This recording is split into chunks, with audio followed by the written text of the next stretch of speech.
અમરેલી જિલ્લાના ધારી તાલુકાના ચલાલા નગરપાલિકાના પ્રમુખ નયનાબેન વાડાના રાજીનામા બાદ હવે આ મામલે તેમના પતિ વનરાજભાઈ વાડાની પ્રતિક્રિયા સામે આવી છે.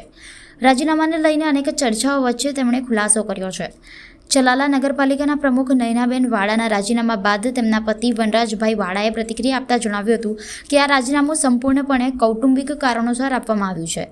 ઘર આંગણાની જવાબદારીઓને ધ્યાનમાં રાખીને નયનાબેન વાડાએ પદ પરથી વિદાય લીધી છે. તેમણે સ્પષ્ટતા કરી હતી કે નગરપાલિકામાં કોઈપણ પ્રકારનો જૂથવાદ કે ભ્રષ્ટાચાર નથી.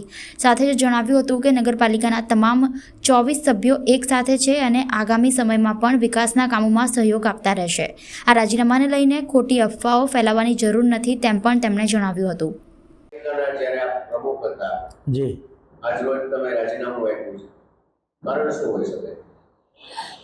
અમે જે રાજીનામું મેં આપ્યું છે એ રાજીનામાનું કોઈ કારણ નથી. કુટુંબિક કારણોસર જ મેં રાજી ખુશીથી રાજીનામું આપ્યું છે. એમાં બીજું કોઈ અન્ય કારણ છે નહીં. સામે એવું આવ્યું છે કે જૂથબંધી કદાચ નડી હોય, શું કહેશો તમે? ભારતીય જનતા પાર્ટી એક શિસ્તબદ્ધ પાર્ટી છે. અમે બધા એના શિસ્તબદ્ધ કાર્યકરો છીએ અને અમારા 24 સભ્યો અમે સાથે છીએ, સાથે કામ કરવાના છીએ. એ કોઈ સભ્યોમાં જૂથવાદ જેવું કાંઈ છે નહીં અને અમે બધા સભ્યો એકી સાથે 24 સાથે છીએ. જૂથવાદ કાંઈ છે નહીં. સભ્યનો અસંતોષ હોય, ભ્રષ્ટાચારનો કંઈક હોય એવું પણ જાણવા મળ્યું. એવી ખોટી બધી પેપરની અંદર વાતો છે. ઘણા સમયથી ઘણા મહિનાથી આવે છે, પણ હકીકતમાં એવું કોઈ વસ્તુ છે નહીં. અને અમે બધા સભ્યો એકી સાથે છે. અમારે બધા સભ્યો હારે સંકલન છે.